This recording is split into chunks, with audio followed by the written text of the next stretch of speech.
Hello guys, नमस्कार। मेरा नाम है आशीष कुमार। स्वागत करता हूं आप सभी का मेरे यूट्यूब चैनल में। तो गाइज़, ये मैंने जैसे कि हमने सॉलिड स्टेट पढ़ रहे हैं अभी, और इसके पिछले वीडियो में हमने सॉलिड स्टेट क्या होता है, वो उसके किस प्रकार से अरेंजमेंट होते हैं, उसके एटम्स की, और वो कितने प्रकार के होते हैं, इसके बारे में पढ़ा था। और हमने क्रिस्टलाइन सॉलिड और एमोर्फोस सॉलिड के बारे में पढ़ा था। अब आज के इस वीडियो में हम पढ़ेंगे जैसे कि पैकिंग फ्रैक्शन, इसके अगले वीडियो में पढ़ेंगे, और ये इस वीडियो में पढ़ेंगे क्लोज पैकिंग इन सॉलिड, ठोसों में संकुलन। क्लोज पैकिंग मतलब क्लोज पैकिंग क्या होता है हम जानेंगे इस वीडियो में, और उसको कैसे अरेंज होते हैं एटम्स, कोई भी क्रिस्टल में कैसे एटम्स अरेंज होते हैं, किस किस तरीके से वो एटम्स अरेंज हो पाएंगे किसी भी ठोस में। तो देखिए यहाँ पे जैसे कि इसका डिफिनीशन जो है, क्लोज पैकिंग इन सॉलिड, ठोसों में संकुलन। तो कैसे होता है संकुलन, इसकी अरेंजमेंट कैसी होती है, तो यहाँ पे उसका डिफिनीशन है, क्रिस्टलों में उनके संघटक कणों की व्यवस्था को संकुलन कहा जाता है। क्रिस्टलों में उनके संघटक कण क्या हो सकते हैं, यहाँ पे संघटक कण एटम्स हो सकते हैं, मॉलिक्यूल्स हो सकते हैं, आयंस हो सकते हैं। तो उनको संघटक कण, उसकी जगह पे हम संघटक कण बोलेंगे, या फिर कंस्टिट्यूएंट पार्टिकल, उसको पार्टिकल भी बोल सकते हैं। तो यहाँ पे उसकी व्यवस्था को संकुलन कहा जाता है, मतलब वो किस किस डिज़ाइन से, किस किस व्यवस्था से वो अरेंज हो पाते हैं किसी भी ठोस में या फिर क्रिस्टल में।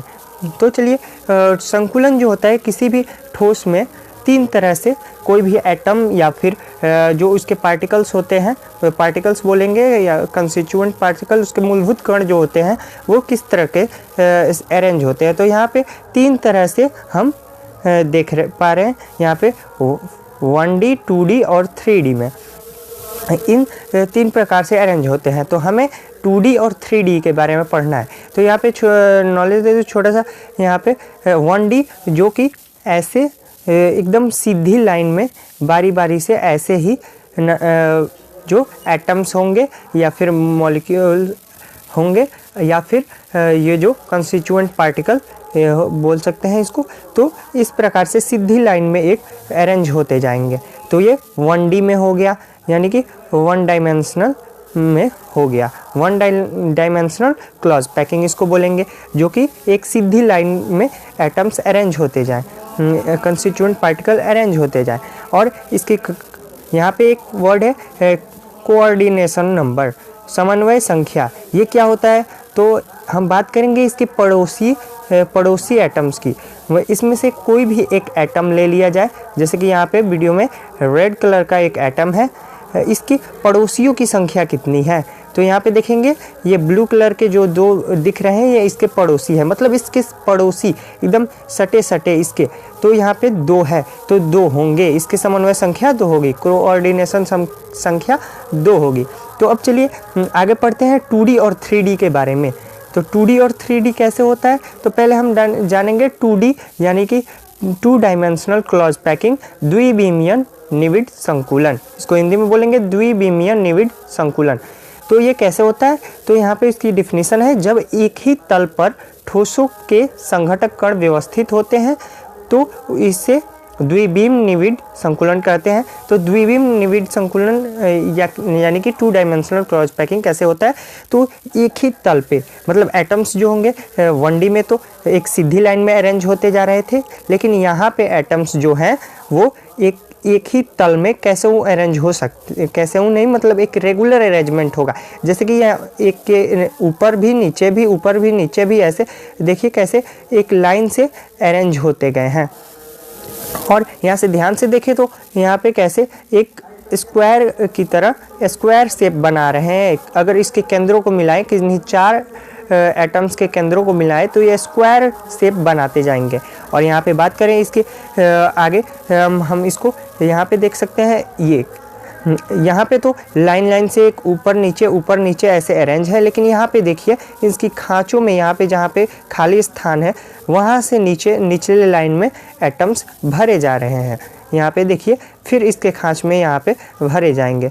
तो ये जो है यहाँ पे देख पा रहे हैं आप, ये स्क्वायर, एक स्क्वायर टाइप का यहाँ पे बना पा रहा है, स्क्वायर शेप बना पा रहा है अगर एटम्स के केंद्रों को हम मिला दें तो यहाँ पे स्क्वायर। तो ये आगे हम जानेंगे इसके बारे में, स्क्वायर क्लोज पैकिंग और ये हेक्सागोनल। देखिए यहाँ पे इसकी अगर बात करें तो ये वाला एटम अगर लें तो इसके पड़ोसी एटम्स की संख्या यानी कि पड़ोसी कणों की संख्या कितनी है, तो 6 है। ये 6 कणों से घिरा हुआ है, जबकि ये एक ही तल में होंगे, इसके ना ही ऊपर कुछ होगा ना ही नीचे, मतलब एक ही तल में होंगे। और यहाँ पे इसके कोऑर्डिनेशन नंबर कितने होंगे, तो यहाँ पे देखिए इस एटम्स को अगर हम ले लें तो इसकी कोऑर्डिनेशन संख्या 4 होगी। और किसी भी इसमें से कोई भी रैंडम कोई भी ऐसे ले, कोई भी कण ले, तो यहाँ पे देख पा रहे होंगे आप कि वो 4 कणों से ही घिरा हुआ है। तो यहाँ पे देखिए इसकी परिभाषा है, जब एक ही तल में ठोसों के संघटक कण व्यवस्थित होते हैं तो उन्हें द्विविम संकुलन कहते हैं।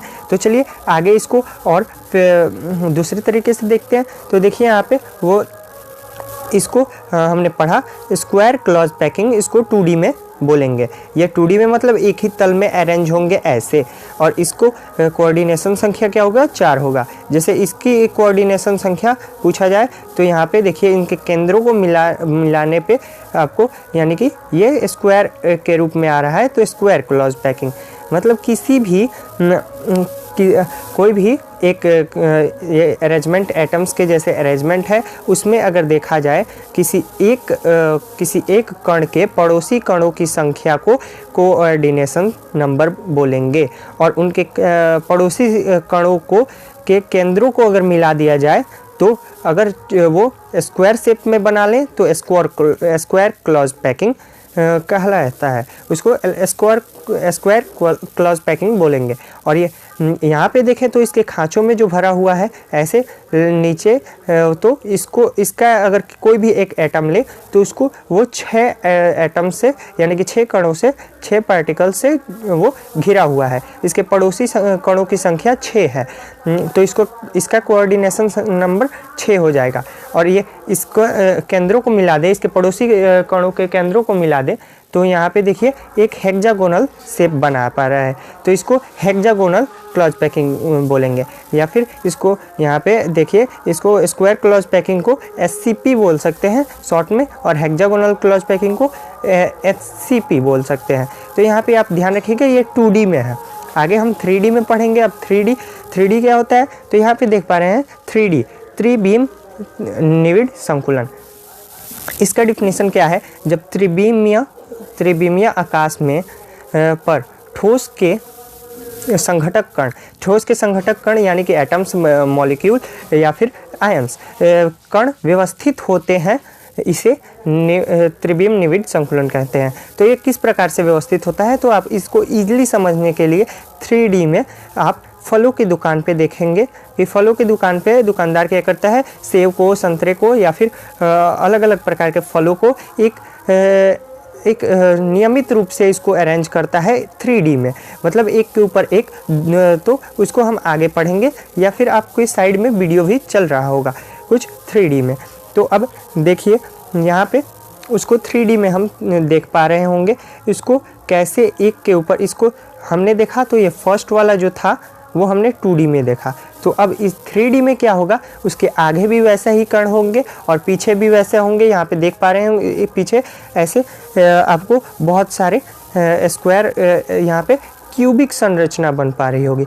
और यहाँ पे बात करें तो कोई भी एक एटम लें तो इसको कितने एटम्स घेर पा रहे हैं, इसको देखो कितने इसके पड़ोसी कण, अगर बात करें पड़ोसी कणों की तो कितने पड़ोसी कण हैं इसके, तो पड़ोसी कणों की संख्या हो जाएंगी यहाँ पे 8, क्योंकि 4 तो ऐसे हो टच कर पा रहे हैं इसको 4 ऐसे और भी 4 इसको टच कर पा रहे हैं। देखो यहाँ पे इधर 4 और पीछे भी 4 कण होंगे, तो ये 8 इसके कोऑर्डिनेशन नंबर यानी कि समन्वय संख्या 8 हो जाएगा। और यहाँ पे देख पा रहे होंगे इसके केंद्रों को मिला दे तो एक यहाँ पे क्यूब संरचना बना पा रही है, तो इसको यहाँ पे क्यूबिक क्लॉज पैकिंग बोलेंगे। तो ये भी हो जाएगा क्यूबिक क्लॉज पैकिंग, तो CCP इसको बोल सकते हैं। और यहाँ पे देखिए ये किस प्रकार से अरेंज है, यहाँ पे बीच वाला एक है और इसके साइड साइड जो एटम्स हैं, और यहाँ पे देखें तो ये एक क्यूबिक संरचना बना पा रही है। अगर ये क्यूब वाले हिस्से को लें और बाकी के हिस्से को काट दें तो कुछ इस प्रकार से हमें दिखेंगे। तो अब चलिए आगे देखते हैं। ये कुछ 3D में ये इस प्रकार से भी अरेंज हो सकते हैं, इसके खांचों में भरे हुए। तो इसको हमने 2D में भी देखा था, तो वो सिर्फ एक ही तल पे थे, लेकिन ये त्रिविम आकाश में, मतलब इसमें लंबाई भी है, चौड़ाई भी है और ऊंचाई भी है। तो इसको ऐसे पढ़ेंगे तो देखिए इसके पीछे भी ऐसे ही एटम्स लाइन लाइन से इसके पीछे भी अरेंज हैं कुछ इस प्रकार से। अब इसको हम देखेंगे, अगर इसको आगे देखें तो ये कुछ इस प्रकार से, किसी एक एटम्स को देखें तो इसके जो पड़ोसी कणों की संख्या होगी 12 होगी। क्यों होगी? तो देखिए यहाँ पे अगर 2D में देखें तो ये कुछ इस प्रकार से दिखे। अब यहाँ पे अरेंज होंगे, हम जानते हैं कि ये इसमें ये खाँचों पे भर रहे हैं, तो ये खाँचों पे भरेंगे तो एक यहाँ हो जाएगा और एक ठीक इसके साथ, मतलब एक एक छोड़ के, मतलब यहाँ पे 6 खाँच इसमें दिख रहे हैं, तो मतलब इसमें 3 ही एटम्स इसमें अट पाएंगे। तो 3 एटम्स अटेंगे, एक यहाँ, एक यहाँ, एक यहाँ, जैसे कि यहाँ पे आप देख रहे हैं। 3 एटम्स आगे और 3 एटम्स इसके पीछे, तो 6 तो पहले से ही है साइड में और 3 आगे 3 पीछे, तो ये टोटल मिला के आपको 12 हो गए। तो इसको कुछ इस प्रकार से आप देख सकते हैं 3D में। तो अब चलिए आगे देखते हैं। ये ऐसे हम इसको क्या बोले, यहाँ पे सॉरी मैंने बताया नहीं, यहाँ पे आप देख सकते हो ये एक हेक्सागोनल शेप बना पा रहा है। फिर से हेक्सागोनल, लेकिन ये 3D में है। हेक्सागोनल शेप है लेकिन 3D में है, तो इसको 3D में हम देख पा रहे हैं। देखिए कोई भी एक एटम ले लें तो यहाँ पे हेक्सागोनल में 3D बना रहा है, हेक्सागोनल शेप बना रहा है कोई भी, तो इसको हेक्सागोनल क्लॉज पैकिंग बोलेंगे और वो 3D में होगा, 2D में नहीं होगा। 2D में तो हम 2D में पढ़ चुके हैं, वो एक ही तल में होगा, लेकिन यहाँ पे एक के ऊपर एक के ऊपर एक ऐसे सजे हुए हैं, आगे भी पीछे भी चारों तरफ इसके है, तो इसको 3D में हेक्सागोनल क्लॉज पैकिंग बोलेंगे। तो आगे भी इसको हम कुछ 3D वीडियो के जरिए इसको जानेंगे, तो आप बने रहिए। और वीडियो को लाइक नहीं किया है तो लाइक कर दीजिए, क्योंकि हम 3D में इसको और भी अच्छे तरीके से समझने वाले हैं।